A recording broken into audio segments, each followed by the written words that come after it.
eti kubwa wao wadaiwe tupeni kura zenu. Watu washafanya vipara bwana. Tunawatafutia maslahi gani? Ukisikia maslahi mengine yanotafutwa, basi maslahi yao wanotafutiwa hawa wapeni mikopo ya riba, yani wanazidi kuangamizwa. Tuko wapi? Tutafika wapi? Hali kama hii leo, wanawake wamejaa ndani ya masoko. Dada zetu, mama zetu, tunawafanyia mipango gani? Sisi twajaa misikitini, wanawake wako kwenye masoko. Nani atawakomboa wanawake kuwatoa kwenye masoko kama si dini ya Uislamu? Ukisimama Uislamu, lazima kutakuwa kuna fidia ya malipo. Baitul mali itakuwepo. Wanawake tunaweza tukawakomboa wakatoka kwenye masoko, tukawavuta majumbani. Baitul mali ikatengeneza vijana madhubuti, wakaweza vijana kuwanusuru wanawake, wakawaoa kindoa. Tukawahamasisha vijana, wakaoa wanawake 2, 3 mpaka 4 kisheria. Je, tunasemaje hapo? Hatujatengeneza mazingira yakawa mazuri? Kondomu zingelikuwa na uteja. Lakini leo kondomu pia zimepata wateja. Wateja wake wengine vijana wadogo kabisa, wanafundishwa mpaka kwenye mashule, mtavaa hivi kondomu hii inakuwa na mjikinge na ukimwi. Hapana kinga ya ukimwi hapa. Midamu hapakuwa na kinga zinaa, na kinga ya ukimwi haipo. Mwenyezi Mungu hakusema musikurubie ukimwi, hakusema hivyo. Kasema wala taqrabu zina. Bas, kwamba ndani ya zinaa haya matokezeo yatakayotokezea, haya lazima yatokezee kama watu watajivika guo la zinaa. Leo kwenye mitaa kuna madanguro. Wakija watu wa dini kwenye mitaa, watu washashituka. Msikitini kuna wagani leo wana vilemba leo kuna maustazi leo wanatoa mawaidha. Hawa watu watakuwa wabaya sana, wafanye haraka waondolewe kwenye mtaa. Lakini wakija wahuni, watu wanasema mtaa unang'ara, mtaa mzuri. Jitu jengine jahili unasema siwezi kuhama namna hii, sihami. Usihame, hata akija malakul mauti hapo hapo. Tizame, sema hapahamiki. Nilikuwa nishataka kuhama mtaa, usihami. Wanawake wana viuno kama matangi.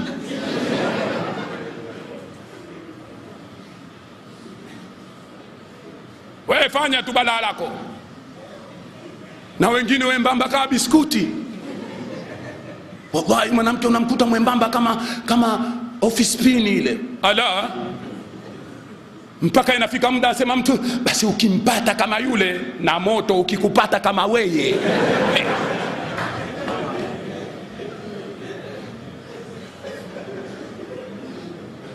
Hii hali lazima tuiangalie, lazima tufikirie tunakwenda wapi sisi. Ndugu zangu ni wapendwa wa Kiislamu, tukae tufikiri mambo mazito. Kwa hivyo kwa kuchelea ufukara, watu wanaogopa ufukara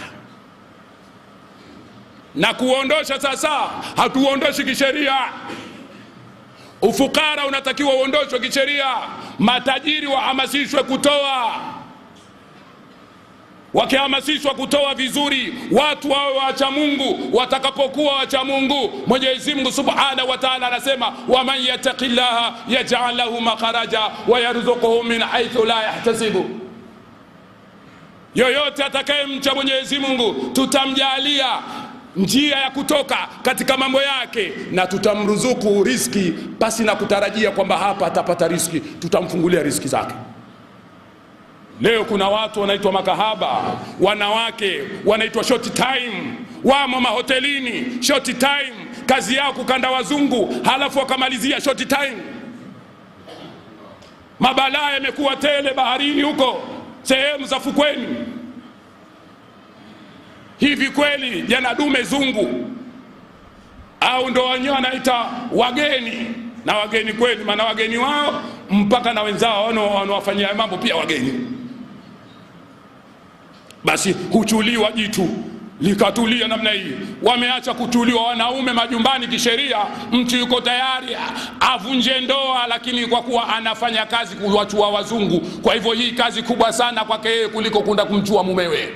Kuna wengine ndoa washaziacha wakawachua wazungu, kwa kuwa mzungu akimaliza anatoa dola, mume pesa yake ile ya magari na mapembe kidogo na juisi inaonekana ndogo, na kumwambia uswali na hii nguo jistiri, basi imekuwa imeonekana ndogo, na akiumwa achukua japo hii pesa ya Panadol.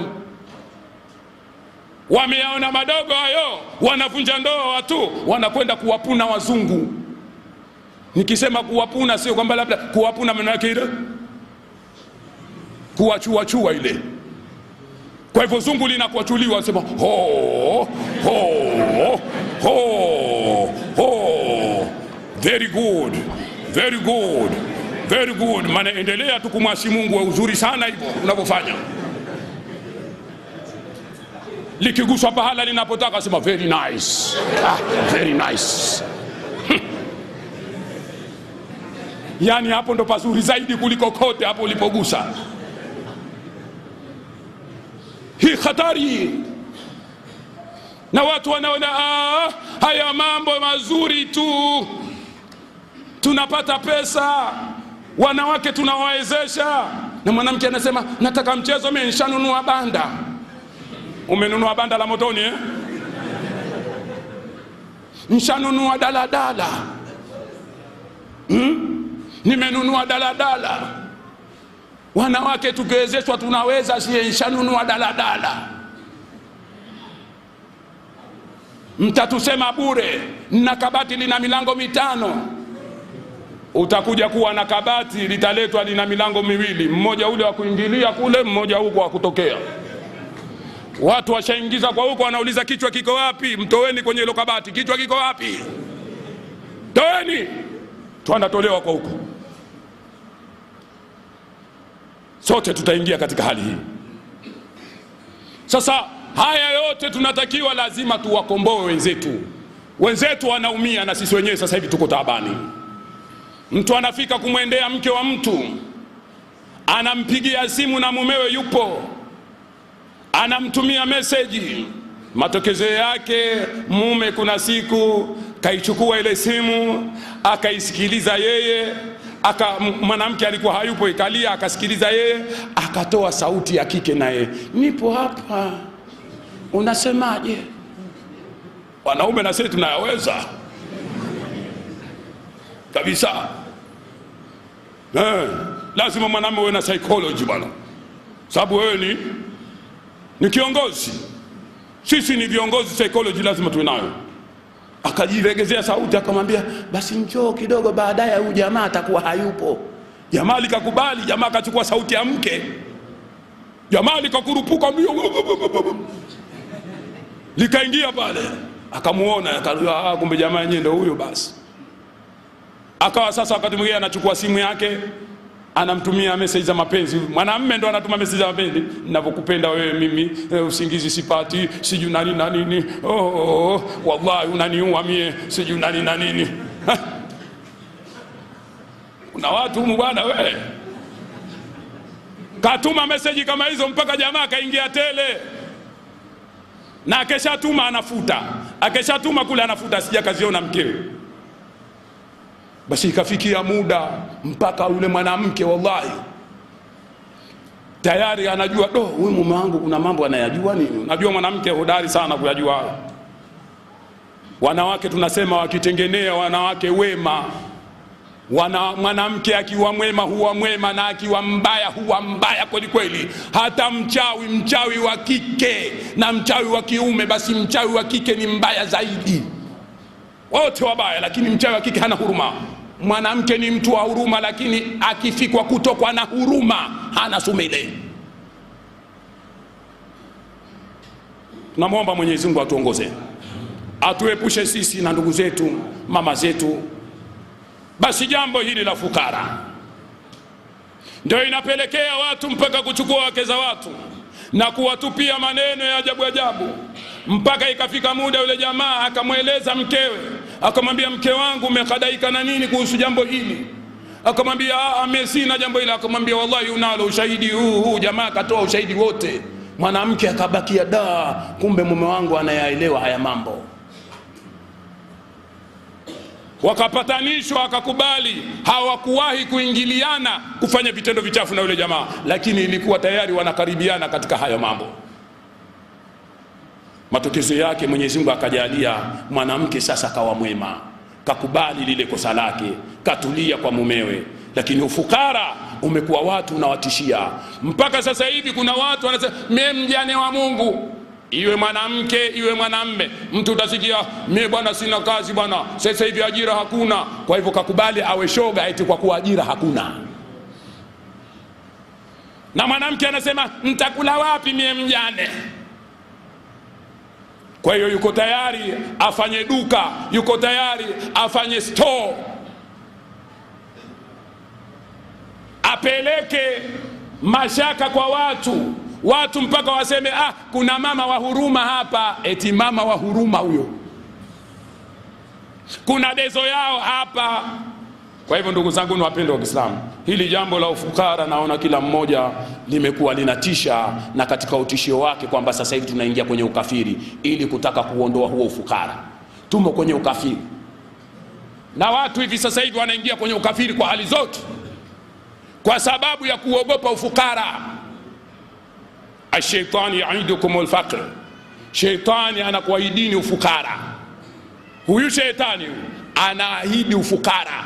Kwa hivyo watu wamekuwa wanaogopa ufukara. Wanawake sasa hivi imekuwa tuwapeleke kwenye makazi mbalimbali, tuwawezeshe mambo mbalimbali.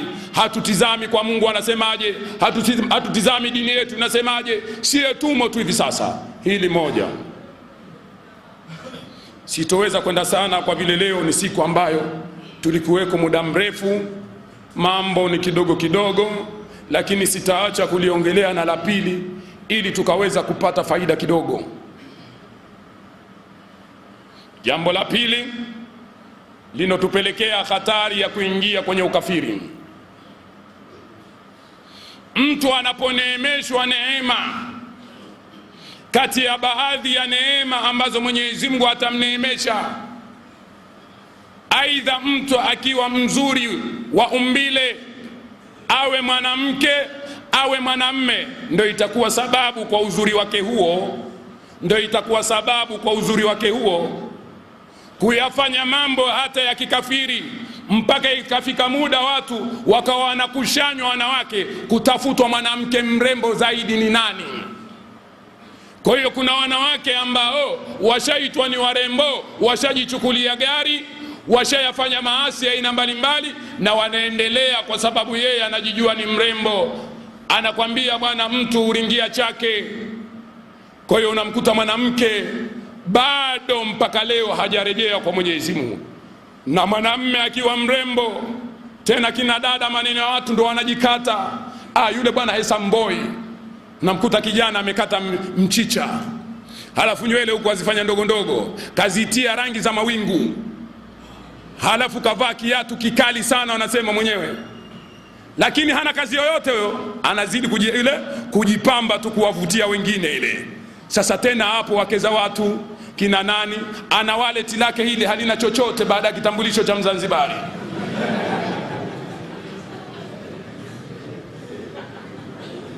Wallet kubwa sana nayo, ukija ukaifungua mna kitambulisho cha Mzanzibari, na ana handkerchief yake ya Bob Marley, fisadi yule Bob Marley anayo ile. Tena unamwona hiyo miondoko yake akiondoka, utamwona yani utafikiri labda anaugua matende. Na suruali ameishusha mpaka kwenye makalio, kashusha suruali kijana, yaonekana andawia. Halafu tena akitembea akisema usema kama mzungu, anajipepea pepea hivi, yani huku ni kujikaribisha kuwa shoga tu na yeye basi. Na mwenyewe anajiona mzuri, anasema mimi wanawake wanajikata wenyewe. Sio wanajikata wenyewe, anatafuta pikipiki Vespa ya kuazima, ilotiwa rangi mbalimbali, maana ile Vespa inakuwa inatiwa rangi mbalimbali, huku shavu huku wa buluu, upande huku kijani, kule mbele kweupe, halafu tena na usiku inawaka. Anamtafuta mwanamke mwembamba hivi, anakuwa naye hivi, na huyo mwanamke tena anaona hapa kapata bwana mwenye wallet ambayo ndani mna kitambulisho.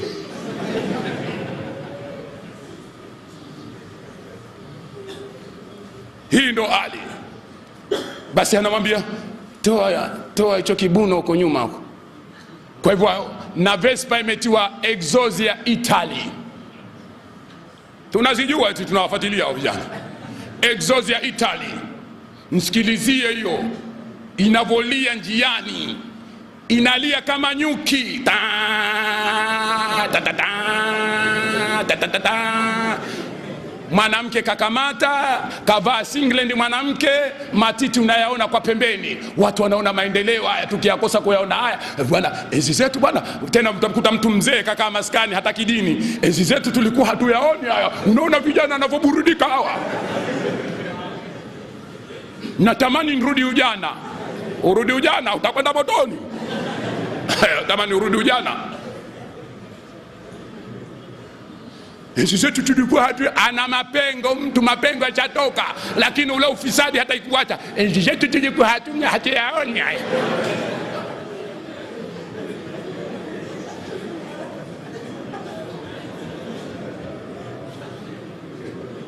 Tubia we mzee we, tubia we.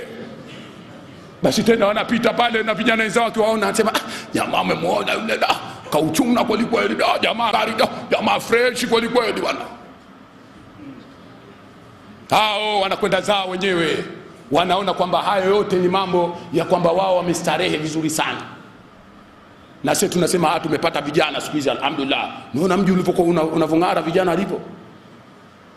Ongezeko la ukimwi limekuwa kubwa.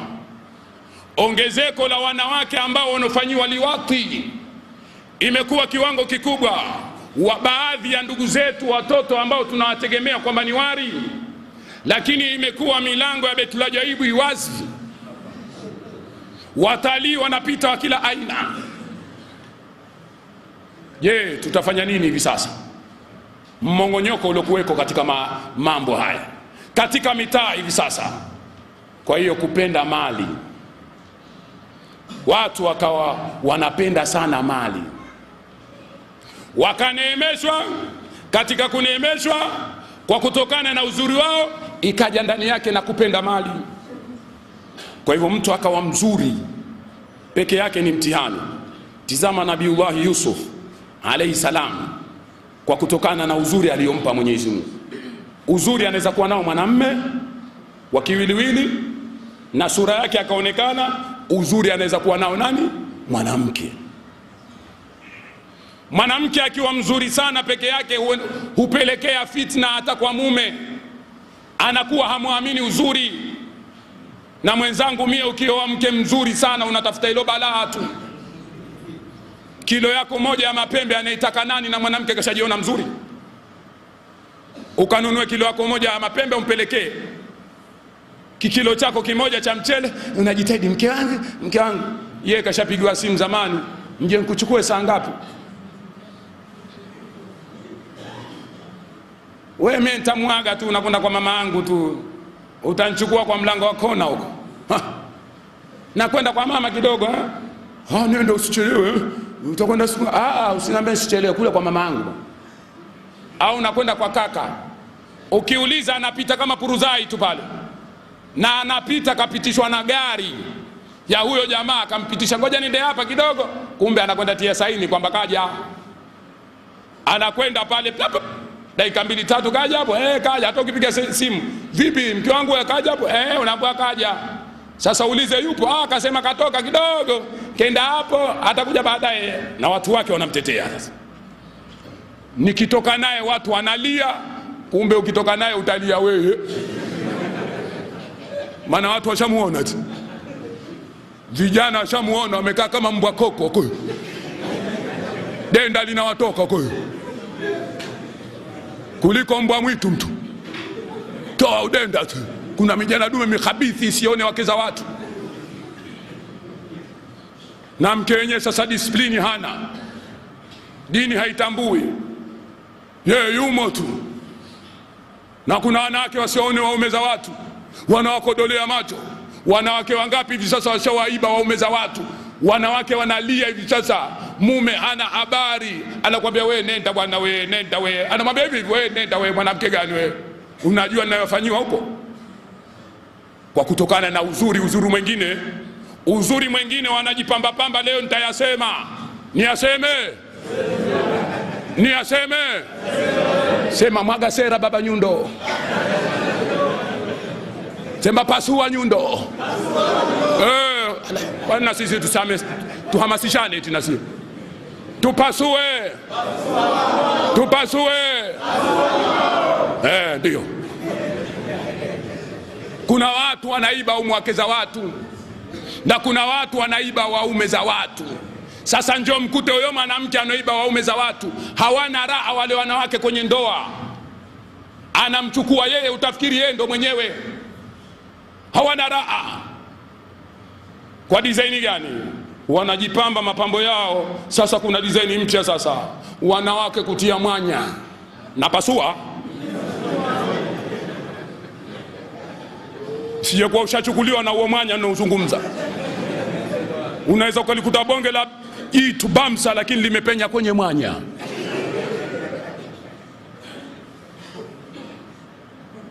Kabisa bwana.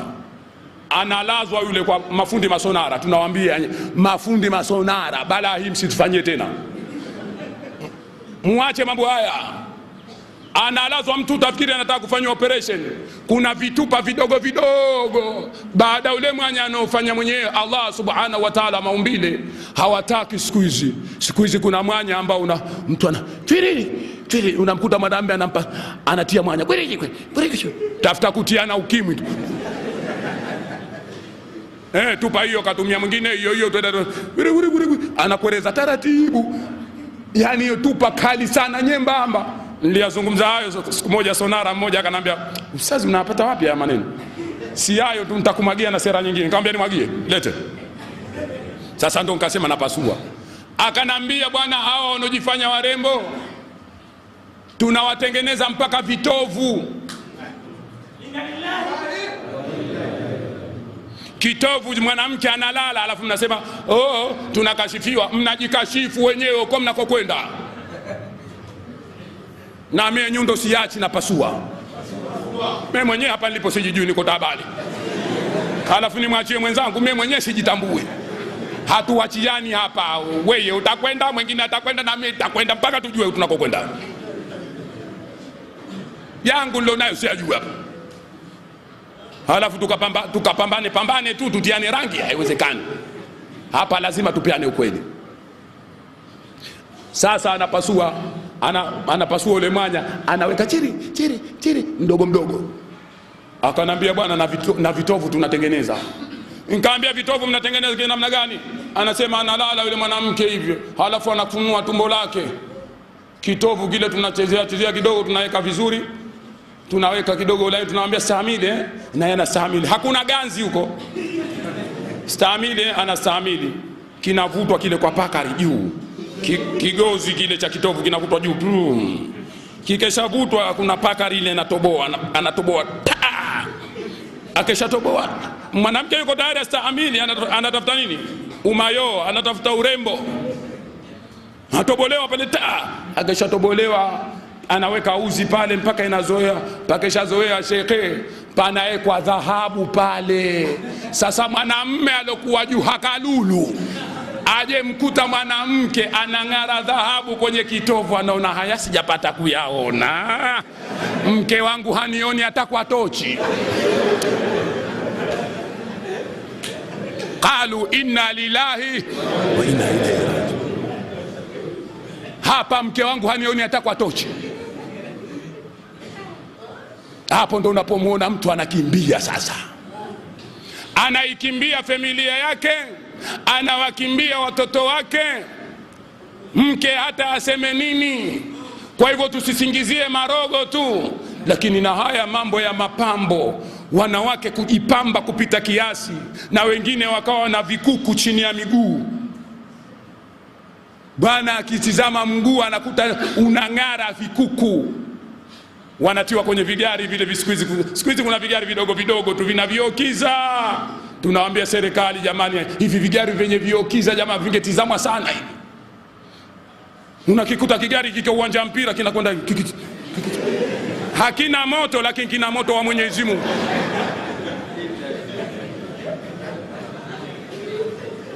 Kigari kinatikatika. Na halafu walivyokuwa hodari wa kuswali hawa, ukifika muda tena anakiweka pale anakuja kuswali. Allahu Akbar. We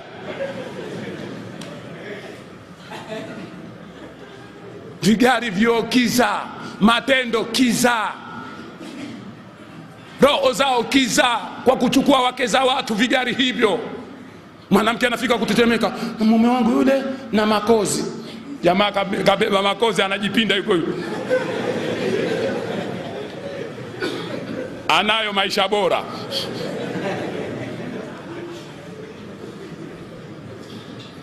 Kwani vipi? Hakuoni yule, usishughulike. Humu hakuoni, usishughulike. Hambi kweli hakuoni wala fiumwa. Humu hakuoni tena mpaka Mungu labda waone. Haya mambo yanatokea katika ukafiri. Hiyo mtu kujiona mzuri sana, hii nayo ni mzuri. Tunasema wanawake wengine sio sababu kuweka kubwa, na wengine si wazuri kulabishwa. Manafsi ni sehemu yake. Mzuri mtu dini bwana, ama hana zuko wapi? Hebu tuulizane, si matini kujiona kwamba zimeongoka. Mwanamke hachagui kwa kiuno, mwanamke hakulipe. Kwanza chagua dini, hayo mambo yafie baadaye. Lakini zaidi ukipatia umepata Islam. Ukipata mke mwenye dini,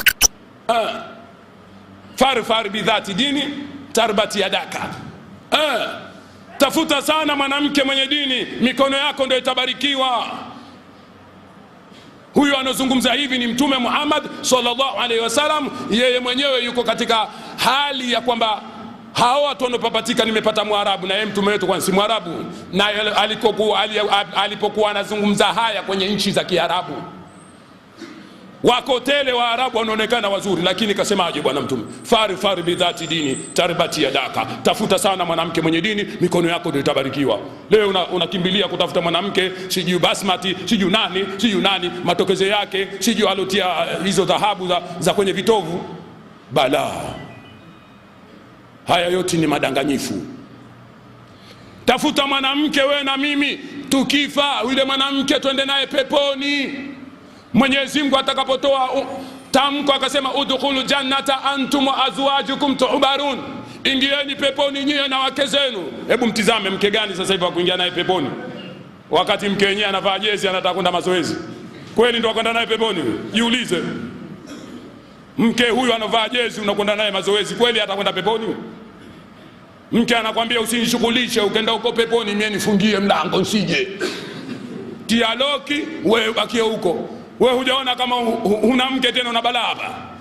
Na mtu anasema navuta subira navuta subira, na Mungu anavuta subira akakutie motoni, na yeye Mungu hivyo hivyo anavuta subira tu na yeye. Hii ndio balaa tulionayo hivi sasa. Tunasemaje? Kwa hiyo tutajikomboa inshallah, tutakuwa tayari kuyatizama hayo tunawazungumza. Moja wapo ufukara, watu wanachelea ufukara. Kuna watu wafanya biashara hata madukani waambiwa wasiuze sigara, hawasikii. Anasema ndio biashara yangu kubwa bwana, nitafanya nini? Usiniingilie bwana kwenye mambo yangu bwana, hii biashara bwana. Biashara wewe unawaua wenzio kiafya. Acha kuuza sigara. Tunasema kama wewe ni muumini wa kweli, acha kuuza sigara. Kama upati faida, basi pata faida kwa Mungu huko. Faida gani ya kuuza sigara? Sigara usiuze. Tuzione zikija hapa hazinunuliwi, zinarejeshwa huko huko. Lakini Waislamu sasa hivi madukani mwao ndio wenye kuuza sigara, na wavutaji sigara wakubwa ni Waislamu. Wanatoka moshi kama tano.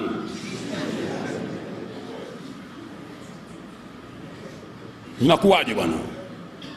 Kwa hivyo inshallah tujitahidini, Mwenyezi Mungu atatuongoza. Hakuna mkamilifu, sote tuna makosa, lakini ndio tunaambizana ili tuweze kuacha. Tutakuwa tayari kuyaacha haya? Tutakuwa tayari kuyaacha haya? Tunamwomba Mwenyezi Mungu atuwezeshe. وإلى هنا هذا. السلام عليكم ورحمة الله وبركاته. الحمد لله رب العالمين، صلاة والسلام على رسول الله نبي محمد صلى الله عليه وسلم. اللهم أرنا حق حقا وارزقنا اتباعه، وأرنا باطل باطلا وارزقنا اجتنابه.